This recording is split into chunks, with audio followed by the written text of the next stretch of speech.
Hi, it's Briscoe and Eaves. Welcome to SportsCenter. Yeah, we got a lot of WNBA to talk to. We got to start with the game we just saw because this win has to feel like a dream for Atlanta, right? See what you did there. I did. Do you need to cough? Do you need to clear that out? No, just because I was choking on my writing Your brilliant skills. writing Something skills? like that. Okay, All right, got it. let me show you what I'm talking about here because just their second win versus the Aces in the last 4 seasons. The Dream hadn't beaten the Aces since May 31st of 2024 when Allisha Gray led the team with 24 and had a game-high 6 threes.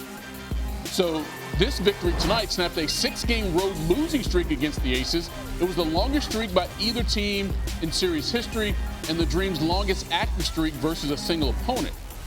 And one more thing of context here. The Dream now improved to 9-3 since July 13th, going 4-1 on the road during that span.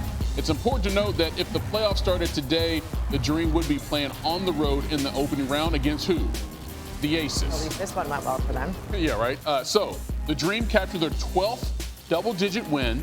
That's tied for the second most in a season in franchise history, behind the 19 they had just last season. Now, again, if the playoffs started today, they would be playing the Aces.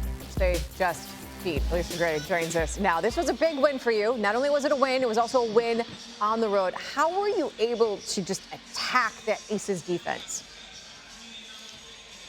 Can you repeat that? I'm sorry. Attack, attack, attack. That's the general concept here. How were you guys on the road able to attack that Aces defense?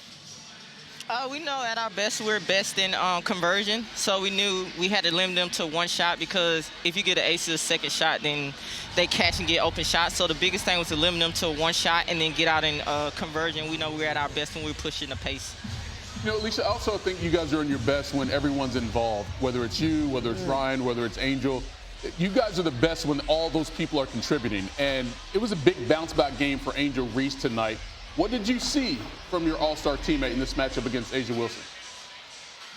Angel, she's just a dog. I mean, she plays hard no matter what. I mean, she just goes. I mean, she has high energy. I mean, she was big for us tonight. When the score started to get close, she made big buckets for us. So, I mean, I'm glad to have Angel Reese on my team. Yeah, right? When you have games like this one tonight and you get sort of like the team effort and the team output and the big performances from everyone, what does that give you hope for the potential down the road for this group?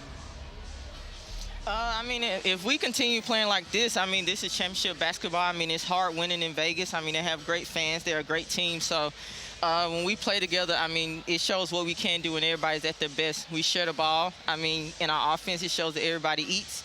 I mean, Ryan, me, Angel, Jace had double figures, but you can't forget Nas either because, I mean, she had some big defensive possessions and rebounds. So, I mean, it was just a complete game by everybody. And even Medina came big for us, too. She came in and made some big buckets, made a free throw, so it was an overall good team effort. Allisha, I don't know if you heard this right before you put your headset on, but if the playoffs were to start today, you guys would play the Aces. I know we got a few games left to play in the regular season before that gets solidified, but how much standings watching are you guys doing right now in terms of where you guys are in the seeding? I mean, you want to win. The biggest thing, you want to get home court advantage. I mean, it's hard playing a team twice at home. So right now it's win games. I know we're on a long road stretch, so it's kind of we want to win all the games, but win as many games as possible so we can get that home court advantage during playoffs. Well, the way you guys are playing on the road, you may play yourself into a home court advantage in that first round. Allisha, we appreciate the time. Thank you. Congrats. Thank you. Hi, friends. Hi, guys. Missed y'all. She does miss us, huh? I think she does. I'm ready. Okay. I miss Nicole. Eaves, not so much. Well, Eaves lied to her before this segment. We have to. He really did. Let's not even worry about that. Okay. All right. So this was obviously a huge win for Atlanta, and we just heard Allisha talk about everyone was involved. What impressed you the most from the Dream in order to get this win on the road? What impressed me the most was that it was a true team effort, because anytime you play against the Las Vegas Aces, the Minnesota Lynx, it's truly a litmus test for your squad, and they passed this one on this night. I know it's a regular season, but I'm really impressed also with Jordan Canada, the point guard you're seeing right there. She's one of the best two-way players in the WNBA, and she is also their unsung hero. She had 17 points, I think 6 rebounds and 5 assists. Angel, nice bounce back game in the 20-point column. You think about Ryan Howard, who had 23, Allisha Gray, who had 21. They have so many different weapons, which means they're a versatile team, not just for what they do offensively, but also that they can convert that defense. Their defense is solid into good offensive possessions, which is what you'll need in the postseason. Okay, so for that team tonight, it was really 4 players getting our attention. Then you've got the Indiana Fever, and it comes down to the chemistry essentially between 2 players.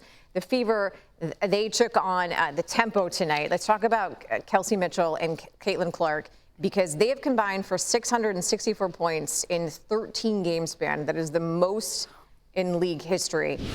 And if you look at the first quarter, it was still the exact same thing as we have expected from them all along. First quarter, Fever up 9, go ahead and make it 11, because who? That is Mitchell, just on the attack. She had 16 points in the first with a very comfortable Fever lead. Then 5 minutes to go in the second. The lead is now 46-32. This time it's Caitlin Clark drawing in the foul. Count it. She'd head to the line there. Those 2 combined or assisted 42 of the Fever's 57 points in the first half. They had an 8-point lead at the break. Then in the third, Fever still out front. A toss to Mitchell, like you said, good pass. Mitchell then laying it in off the backboard. 20th straight 20-point game. That ties with Asia Wilson for the longest streak in WNBA history for Mitchell. Mitchell now and 1. She had 29 points. The only thing here was she did leave the game in the third quarter. And Stephanie White said she was overheated. I think I get that during certain times of the year. Fourth quarter, Caitlin Clark, she had 24 points. The Fever win 101-95. And when we're talking about the chemistry between these 2, they've been scoring machines all season. This was their 16th game with 20 points each. That is now the most games by a duo in a season in WNBA history, passing Taurasi and Pondexter of the Mercury back in 2008. So when you look at these 2 today, when you look at Kelsey Mitchell and you look at Caitlin Clark and their chemistry, and you consider the fact that they were more than half of the Fever points tonight, where have they found the improvement this season? When it comes down to one word, it should be historic when you think of Caitlin Clark and Kelsey Mitchell, because they are putting up historic numbers together. This is the hottest offense the WNBA has ever seen, and it starts, and in some ways ends, with their backcourt, because they put together complete games. As you mentioned, Kelsey Mitchell had 29 in 3 quarters. She overheated, which is wild. And then Caitlin Clark, 24 and 7. To me, it's their synergy. Caitlin is so good reading defenses, knocking down her signature logo 3, but also is finding her teammates in ways that are amounting in career highs or just tremendous production offensively from everybody else. And then, of course, Kelsey Mitchell is just on the ultimate heat check. They have every answer for what the defenses have thrown at them. I think we should just stop and appreciate this, because this is truly history. Yeah, those 2 together, like dynamic duos in the history of the league, it's rather impressive to say the least, yeah. Also impressive, Ogwumike. Thank you for your help. Thanks, guys.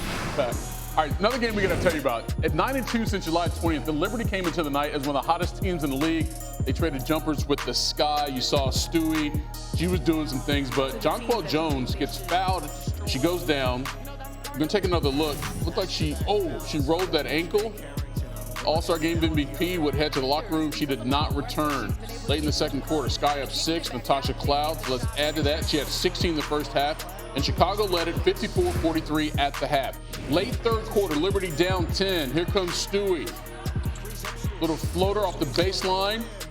Her 3,000th point with the Liberty. She's the first player in league history to score 3,000 or more with multiple franchises. She also did with the Storm. But the Liberty were still down after the third. 2 minutes to go in the game. We're tied at 84, though, and that's when Cloud put this game in a chokehold. Mid-range jumper there, puts the lead up to 2. Next possession, she finds Camila Cardoso inside. And Camila finishes with that. 6 assists for Cloud, a career high 35 points, 9 rebounds. Sky get the win, 93-86.